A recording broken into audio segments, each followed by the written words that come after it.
Big boss ಮನೆಯಲ್ಲಿ ಒಂದೇ ವಾರಕ್ಕೆ ಸ್ಪರ್ಧಿಗಳ ಮಧ್ಯೆ ಬಿರುಕು ಉಂಟಾಗಿದೆ. ಲಾಯರ್ ಜಗದೀಶ್ ಅವರ ವರ್ತನೆ ಬಹುತೇಕ ಸ್ಪರ್ಧಿಗಳಿಗೆ ಇಷ್ಟವಾಗುತ್ತಿಲ್ಲ. ಅದರ ಜೊತೆಗೆ ಇದೀಗ ಯಮುನಾ ಅವರು ಒಬ್ಬ ಸ್ಪರ್ಧಿಯ ಬಗ್ಗೆ ಗಂಭೀರ ಆರೋಪ ಮಾಡಿದ್ದಾರೆ. ಜಗದೀಶ್ ಅವರು ಡ್ರಾಮಾ ಮಾಡಲ್ಲ, ಅವರೇ ಬೆಟರ್ ಅಂತಿದ್ದಾರೆ. ಹಾಗಾದ್ರೆ ಯಾರ ಬಗ್ಗೆ ಮಾತನಾಡ್ತಿದ್ದಾರೆ ಅನ್ನೋದನ್ನ ತಿಳಿಯೋಣ. ಹಂಸನ ಜೊತೆ ಯಮುನಾ ಖಡಕ್ ಮಾತು.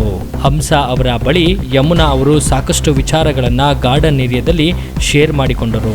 ಮತ್ತೊಂದೆಡೆಗೆ ಗೌತಮಿ ಜಾಧವ್, ಭವ್ಯ ಗೌಡ, ಐಶ್ವರ್ಯ ಸಿಂಧುಂಗಿ ಮತ್ತು ಉಗ್ರ ಮಂಜು ಕುಳಿತು ಮಾತನಾಡುತ್ತಾ ಕುಳಿತಿರುವುದನ್ನು ತೋರಿಸಲಾಗಿದೆ.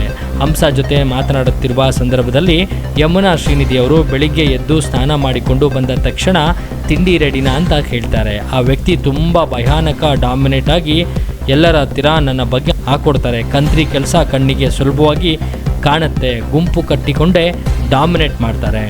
ನಾನು ಯಾಕಾದರೂ ಬಿಗ್ ಬಾಸ್ ಬಂದೆ ಅಂತ ಅನಿಸ್ಬೇಕು, ಹಾಗೆ ಮಾಡ್ತೀನಿ.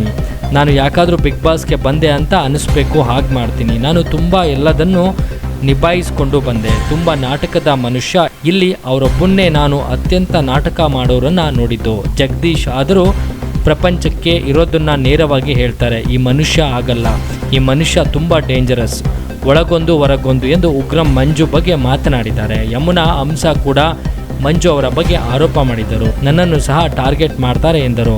ನೇರವಾಗಿಯೇ ಉಗ್ರಂ ಮಂಜುಗೆ ಸರಿ ಇಲ್ಲ ಎಂದ ಯಮುನಾ. ಉಗ್ರಂ ಮಂಜು ಅವರು ಬಳಿಕ ಯಮುನಾ ಅವರ ಬಳಿ ಮಾತನಾಡಲು ಬಂದರು. ಆ ವೇಳೆ ಕೂಡ ಯಮುನಾ ಅವರ ಸ್ವಲ್ಪ ರಾಂಗ್ ಆಗಿದೆ ಮಾತನಾಡಿದರು. ನೀವು ಟಾರ್ಗೆಟ್ ಮಾಡಿ, ಗೇಮ್ ಅಷ್ಟೇ ಅಲ್ಲ, ನಿಮ್ಮ ಹಿರಿಯ ಅಕ್ಕ ನಾನು. ಯಾವುದು ನಾಟಕ ಗೇಮ್ ಎನ್ನುವುದು ಕ್ಲಾರಿಟಿ ಸಿಕ್ಕಿದೆ. ನಿಮ್ಮ ಸಹವಾಸ ಸರಿ ನಮಗೆ ಬೇಡ. ನೀವು ಮಾತು ಬದಲಾಯಿಸುವ ಅವಶ್ಯಕತೆ ಇಲ್ಲ ಎಂದಿದ್ದಾರೆ.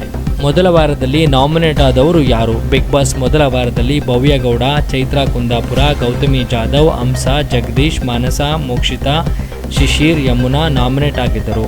ಬಿಗ್ ಬಾಸ್ ಕನ್ನಡ 11 ಶನಿವಾರದ ಎಪಿಸೋಡ್ನಲ್ಲಿ ಭವ್ಯ ಗೌಡ, ಗೌತಮಿ ಜಾಧವ್ ಹಾಗೂ ಮಾನಸ ಆಗಿದ್ದಾರೆ. Yamuna Shrinidhi Bigg Boss Kannada season 11ರಿಂದ ಎಲಿಮಿನೇಟ್ ಆಗಲಿದ್ದಾರೆ ಎಂದು ಕೆಲ ವರದಿಗಳು ತಿಳಿಸಿವೆ. ಅತಿ ಕಡಿಮೆ ವೋಟ್ ಪಡೆದ ಕಾರಣ ಯಮುನಾ ಶ್ರೀ ಮನೆಯಿಂದ ಹೊರಗೆ ಬಂದಿದ್ದಾರೆ ಎನ್ನಲಾಗ್ತಿದೆ.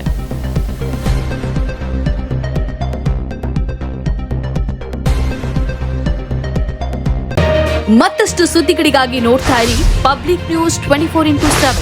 ಇದು ಸತ್ಯದ ಧ್ವನಿ.